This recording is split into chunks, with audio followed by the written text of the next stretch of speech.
Hello everyone, welcome back to your own YouTube channel Faizan classes. आज हम लोग class 12 history का चैप्टर 11 जिसका नाम है विद्रोही और राज यानी कि 1857 की क्रांति। तो आज हम इस वीडियो में इसका पार्ट 1 देखने वाले हैं। सबसे पहले हम देखते हैं कि इस चैप्टर में हमें कौन कौन से टॉपिक्स पढ़ने हैं। तो सबसे पहला 1857 का विद्रोह, मेरठ का विद्रोह, दिल्ली में बगावत और विद्रोह के कारण क्या थे, जिसमें राजनीतिक कारण, आर्थिक कारण, सामाजिक और सांस्कृतिक कारण, सैन्य कारण, अन्य और अफवाहें और भविष्यवाणियाँ। तो इन सभी टॉपिक्स के बारे में हम इस पार्ट में डिस्कस करने वाले हैं। बाकी की ये जो सभी टॉपिक्स हैं, विद्रोह और नेता, अवध में विद्रोह, अवध और अंग्रेज, संचार के साधन, विद्रोही क्या चाहते थे, लोग विद्रोह में शामिल क्यों हुए, नए शासन की स्थापना, अंग्रेजी शासन का पलटवार। तो इन सभी टॉपिक्स के बारे में हम इसके पार्ट 2 में डिस्कस करेंगे। तो चलिए दोस्तों वीडियो स्टार्ट करते हैं। तो सबसे पहला टॉपिक है कि 1857 का विद्रोह। तो 1857 के विद्रोह की शुरुआत मंगल पांडे नामक एक सैनिक के विद्रोह से हुई। तो मंगल पांडे एक सैनिक था, इसने सबसे पहले विद्रोह किया।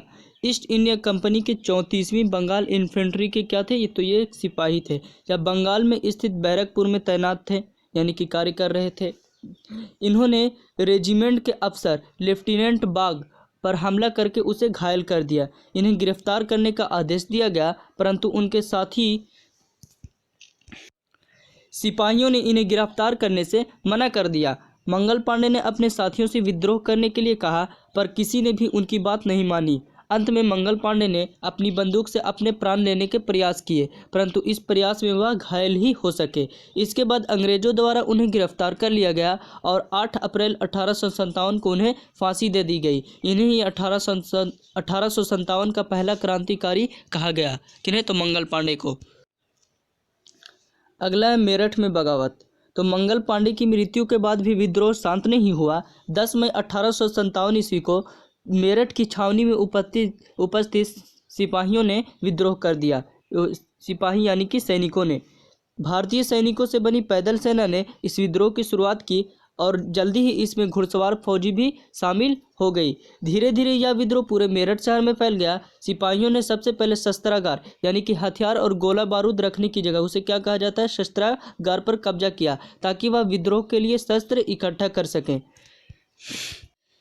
धीरे धीरे शहर के आसपास के लोग भी विद्रोह में शामिल हो गए। इसके बाद उन्होंने अंग्रेजों के बंगलों पर हमला किया, बहुत सारे अंग्रेजों को मार दिया और उनके बंगलों को लूट लिया। सभी सरकारी इमारतों जैसे कि रिकॉर्ड दफ्तर, डाकखाने, सरकारी खजाने, अदालत आदि को लूटा गया और अंत में तबाह कर दिया गया। आगे दिल्ली में बगावत। तो दिल्ली में बगावत किस प्रकार हुआ, तो इन सिपाहियों का मुख्य उद्देश्य केवल मेरठ में विद्रोह करना नहीं था, या इस विद्रोह को पूरे देश में फैलाना चाहते थे। इसलिए इस विद्रोह को आगे बढ़ाने और पूरे देश में फैलाने के लिए सिपाहियों का एक गुट 10 मई की रात को मेरठ से रवाना हुआ, ताकि वह दिल्ली में जाकर बहादुर शाह जफर, जो कि उस समय एक आखिरी मुगल बादशाह थे, को इस विद्रोह में शामिल कर सकें। सिपाहियों का यह गुट अगली सुबह 11 मई को दिल्ली में स्थित लाल किले पहुंचा और उन्होंने बहादुर शाह जफर से बात करने की आज्ञा मांगी। सिपाहियों ने बहादुर शाह जफर को बताया कि वह मेरठ में अंग्रेजों को मारकर आए हैं और वह इस अंग्रेजी शासन के खिलाफ विद्रोह करना चाहते हैं। इसके लिए उन्हें बादशाह के आशीर्वाद यानी कि उनके साथ की ज़रूरत है। ऐसी स्थिति में बादशाह के पास समर्थन करने के अलावा और कोई रास्ता नहीं था, क्योंकि वह पहले ही अपनी सारी सत्ता अंग्रेज़ों के हाथों खो चुके थे और उनकी सेना एवं शक्ति भी सीमित थी। इसलिए उन्होंने इन सिपाहियों के विद्रोह को वैधता दी और धीरे धीरे यह विद्रोह एक बड़े क्षेत्र में फैल गया। तो अब इस 1857 के विद्रोह का नेता कौन बन गया, तो बहादुर शाह जफर। आगे 1857 के विद्रोह के कौन कौन से कारण थे, तो सबसे पहला है तात्कालिक कारण। तात्कालिक कारण में गाय और सुअर की चर्बी वाले कारतूस।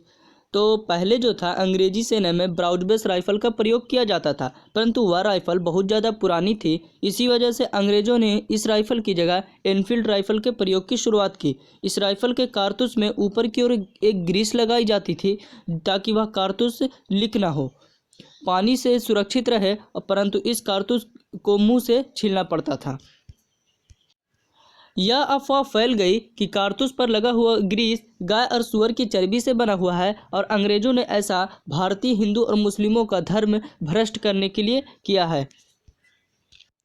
उसके बाद है राजनीतिक कारण। तो राजनीतिक कारण में डलहौजी और वेलेस्ली की विस्तारवादी नीति। अंग्रेजों ने हड़प की नीति को लागू किया और दत्तकथा को अवैध घोषित किया। हड़प की नीति के अंतर्गत अंग्रेजों ने कानून बनाया कि कोई भी ऐसा शासक जिसकी स्वयं की संतान नहीं है वह किसी भी अन्य बच्चे को गोद नहीं ले सकता और उसकी मृत्यु के बाद क्योंकि उसका कोई वंशज नहीं है इसलिए सारा शासन अंग्रेजों के अधीन चला जाएगा। उसके अलावा उन्होंने सहायक संधि कानून बनाया। इसे सन 1798 ईस्वी में लागू किया गया। इसके अंतर्गत अंग्रेजों द्वारा शासकों से एक सहायक संधि की जाती थी। इस सहायक संधि के अंतर्गत कुछ शर्तें हुआ करती थी, जैसे कि राजा अपनी स्वयं की सेना नहीं रख सकते हैं। अंग्रेजों की सेना को राजा के क्षेत्र में नियुक्त किया जाएगा। इस सेना का सभी खर्चा राजा द्वारा उठाया जाएगा। अंग्रेजों की आज्ञा के बिना राजा किसी भी युद्ध या कोई भी संधि नहीं कर सकते। संधि यानी कि समझौता नहीं कर सकते। इन सभी शर्तों की वजह से राजा की शक्ति कमजोर हो जाती थी और धीरे धीरे अंग्रेज उसके क्षेत्र पर कब्जा कर लिया करते थे। तो यह सहायक संधि जो है अंग्रेज उस समय के राज्यों पर थोपा करते थे, यानी कि लागू करते थे ताकि वो उन पर कब्जा कर सके। अब आता है आर्थिक कारण। तो इंग्लैंड में औद्योगिक क्रांति के कारण, तो इंग्लैंड में औद्योगिक क्रांति जो है 18वीं शताब्दी में हुई थी के कारण मशीनों से बनने वाला माल सस्ता हो गया। इसे भारत में लाकर बेचा जाने लगा, जिससे भारत में स्थित उद्योगों को बड़ा नुकसान हुआ। इन उद्योगों में काम करने वाले कारीगरों और इन उद्योगों के मालिकों को हुई हानि के कारण यह सब भी अंग्रेजों के खिलाफ हो गए। अंग्रेजों की व्यापारिक नीति के कारण भारत का विदेशी व्यापार लगभग समाप्त हो गया, जिससे भारतीय व्यापारियों को नुकसान हुआ। अंग्रेजों द्वारा लागू की गई जमींदारी व्यवस्था के कारण किसानों का शोषण हो रहा था और इस कारण किसानों ने भी इस विद्रोह में बढ़ चढ़कर हिस्सा लिया। अंग्रेजी शासन द्वारा भारतीय लोगों पर बड़ी मात्रा में कर यानी कि टैक्स लगाए गए, जिस वजह से लोगों का जीना भी मुश्किल हो गया और इसी वजह से इन सब ने मिलकर अंग्रेजों के खिलाफ विद्रोह में हिस्सा लिया। तो यह था आर्थिक कारण। आगे सामाजिक और धार्मिक कारण। तो ईसाई पादरियों द्वारा भारत के लोगों को लालच देकर उन्हें जबरदस्ती ईसाई बनाया जा रहा था। इस वजह से भारतीय लोग अंग्रेजों के खिलाफ थे। अंग्रेजों द्वारा भारत में स्थित कई मान्यताओं जैसे कि सती प्रथा और बाल विवाह पर रोक लगा दी गई। इसे हिंदुओं ने अपनी आस्था के विरुद्ध माना और अंग्रेजों का विरोध किया।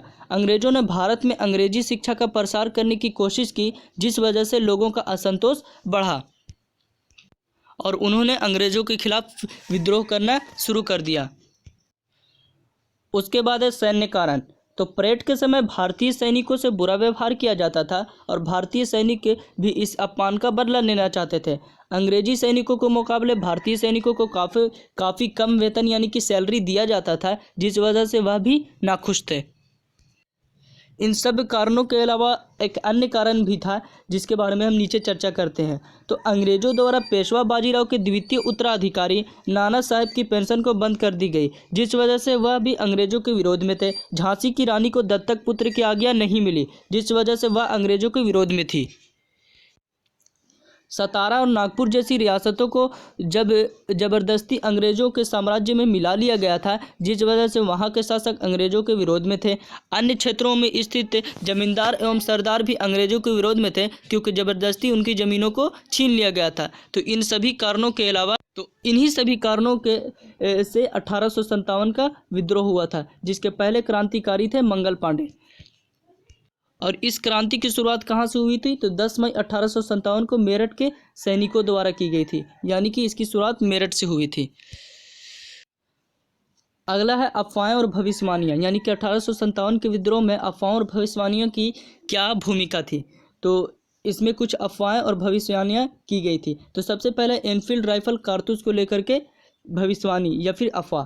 तो एक अंग्रेजी अधिकारी के अनुसार इस अफवाह की शुरुआत जो है दमदम में स्थित शस्त्रागार यानी कि शस्त्र रखने की जगह से हुई थी। तो दमदम एक जगह है, वहाँ पास एक शस्त्रागार था, शस्त्र रखने की जगह से हुई थी। यहाँ पर एक नीची जाति के व्यक्ति द्वारा एक ब्राह्मण सिपाही से पानी पिलाने को कहा गया, परंतु उस ब्राह्मण सिपाही ने उस नीची जाति के व्यक्ति को पानी पिलाने से मना कर दिया, क्योंकि उसका मानना था कि अगर वह नीची जाति के व्यक्ति को उसके लोटे से पानी पिलाएगा तो उसका लोटा अपवित्र हो जाएगा। जब ब्राह्मण सिपाही ने उस नीची जाति के व्यक्ति को पवित्रता की बात कहकर पानी पिलाने से मना किया तो उस नीची जाति के व्यक्ति ने जवाब दिया कि जल्दी ही तुम्हारी जाति भी भ्रष्ट होने वाली है, क्योंकि अब तुम्हें गाय और सूअर की चर्बी से लगे कारतूस को मुंह से खींचना पड़ेगा। ऐसा माना जाता है कि यहीं से अफवाह की शुरुआत हुई। अगली अफवाह है कि आटे में गाय और सूअर की हड्डियों का चूरा। उस दौर में एक अफवाह फैली कि अंग्रेजों ने बाजार में मिलने वाले आटे में गाय और सूअर की हड्डियों का चूरा मिलवा दिया है। ऐसा उन्होंने इसलिए किया ताकि वह भारत में स्थित लोगों का धर्म भ्रष्ट कर सके। ऐसा इसलिए उन्होंने किया ताकि वह भारत में स्थित भारतीय हिंदू और मुसलमानों का धर्म भ्रष्ट कर सके। इस अफवाह के बाद कई क्षेत्रों में अनेकों लोगों ने आटा खाने से मना कर दिया।